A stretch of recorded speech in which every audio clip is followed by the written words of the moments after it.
Elements of communication. So, how do you communicate with another person?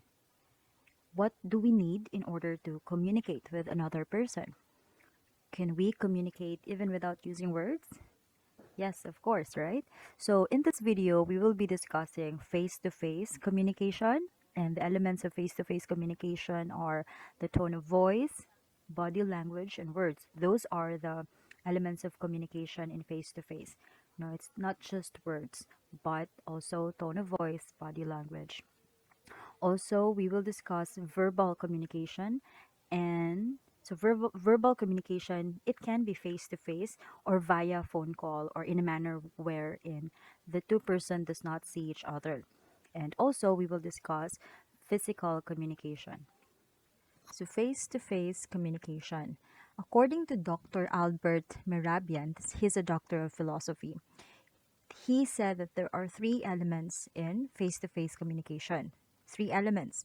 One is words, how you relay the message, relay the message through words, and then the tone of voice and non-verbal behavior or your facial expression or your body movement. So, those are the three elements in face to face communication.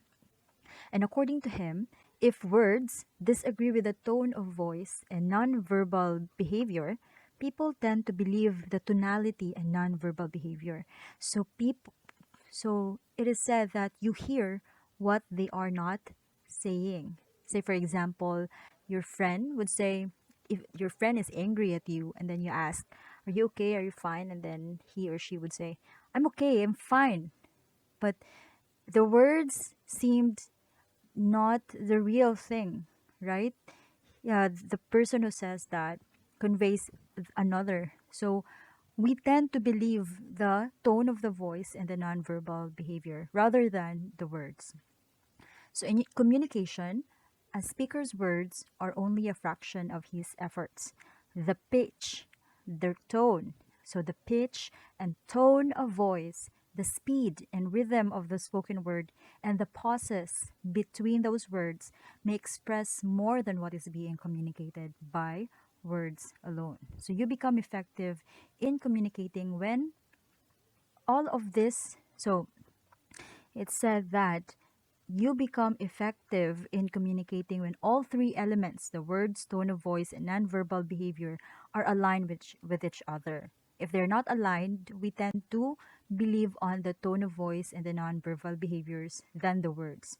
But again, in effective communication, those three elements should align. Tone of voice. So, one element in face to face communication is the tone of voice. According to Dr. Mirabian, the tone of voice we use is responsible for about 35% to 40% of the message we are sending. So, this is the model. You can see that the three of them are of equal share. So 35 to 40%. So again, it's not just the words that we hear, we decode, but also the tone of voice. So the tone involves the volume you use, the level and type of emotion that you communicate, and the emphasis that you place on the words that you choose. So the volume, when it's the higher the volume, it conveys anger, right? When you're shouting, it conveys a bit somehow that you're angry.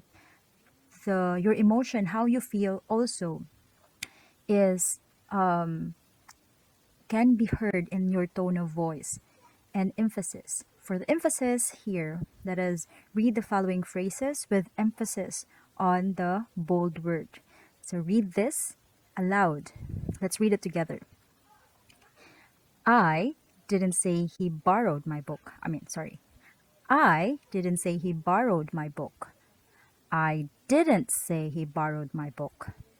I didn't say he borrowed my book. I didn't say he borrowed my book.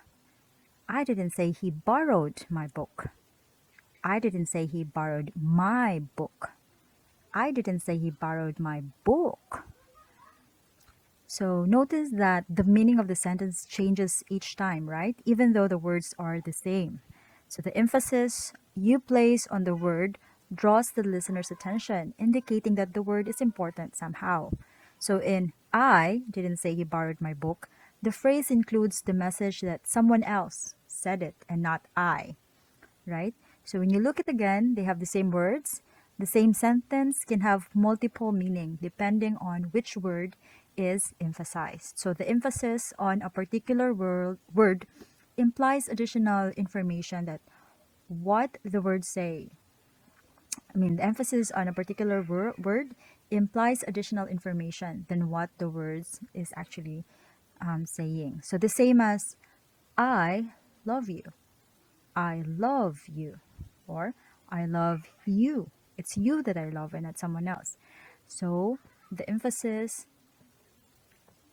involved is part of the tone, and that also conveys a message. Okay, body language. So when you say body language, it means that it's non-verbal, and over half of the message that we are sending to others are non-verbal. So it means that through body language. So apart from the tone of voice, also we are sending message through our body language. Examples of body language include facial expressions. So we know when we're talking to someone and we are saying something, we know that that person understood or not by his or her facial expressions. Or if that person agrees or disagrees by the person's facial expression, right? Also, the way they are standing or sitting, and any swaying or other movements, and also gestures with the arms or hands, and also eye contact or absence of eye contact. Breathing rate, your breathing, if it's slow or fast. When it's faster, it means maybe the person is nervous. Okay, swallowing or coughing. Sometimes it conveys that a person is lying. Then blushing, especially when you're talking to your crush. Fidgeting or nervousness, especially when you make a lie or when you're lying. So our body tells something. So basically, body language includes anything we are doing with our body besides speaking. So we recognize these body languages instinctively. We recognize it by instinct. We don't have to be told because we can comprehend those body language because also we can relate to them. We can relate to that body language.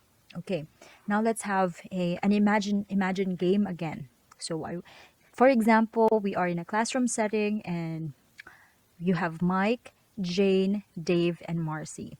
Okay, okay, picture out Mike. So Mike is sitting with his arms crossed over his chest. Okay, his arms crossed over his chest. His head is tilted down and away from you. His finger is tapping his arm in a fast, erratic manner. Okay, can you picture Mike?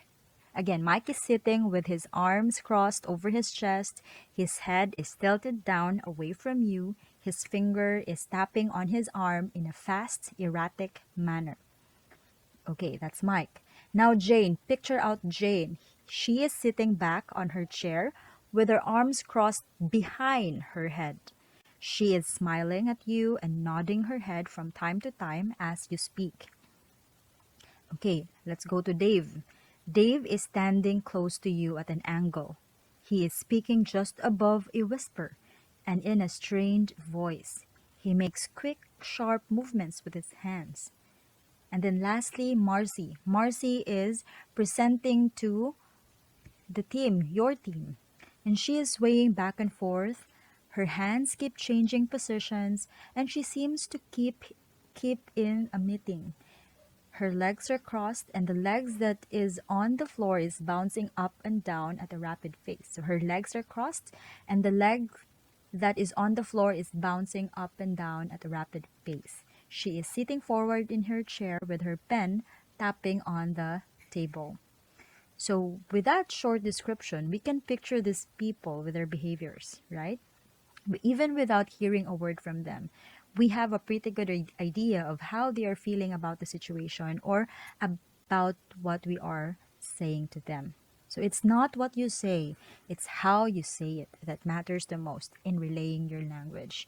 Again, 35 to 40% of the message you're saying is also through body language. And body language is a useful tool that we can learn to use. It's important. So, especially when you're talking in public, it again, for to have an effective communication, your words, your tone of voice, and body language should be aligned. Okay, verbal communication, the third communication element in face to face communication. And you know what? Or this verbal communication or the words is actually the least impactful element in face to face communication, no? The least. Because pwede na siyang wala. Even if there's no words, we will know what the person is saying somehow. So, like, again, it's not what you say, it's how you say it that counts. Of course, we do want to use verbal communications. The words we choose is to our best advantage. Let's have an activity game. Okay? Give someone directions on drawing the strings of shapes in the figure below by only using verbal communication. Say, you're calling, actually, I want you to have this as an activity assignment, but dili na lang. Okay, so let's have it now. Okay, so for example, you're calling a friend and you want your friend to draw this figure that is shown there, those shapes. So how are you going to describe that in a way that your friend, the other side of the receiver, can actually draw what you want them to draw? So how do we explain this in words? So we'll say somewhat like, okay, draw a diamond, but a rectangle diamond, and in the corner, under the corner of the rectangle, draw a circle, something like that. So what would be challenging about doing so? No, the challenge is in the fact that we are very limited in how we communicate the information. So, using only words, we are likely to end up with many different versions of the drawing. But it's still acceptable as long as you know how to convey you are conveying the purpose of your message.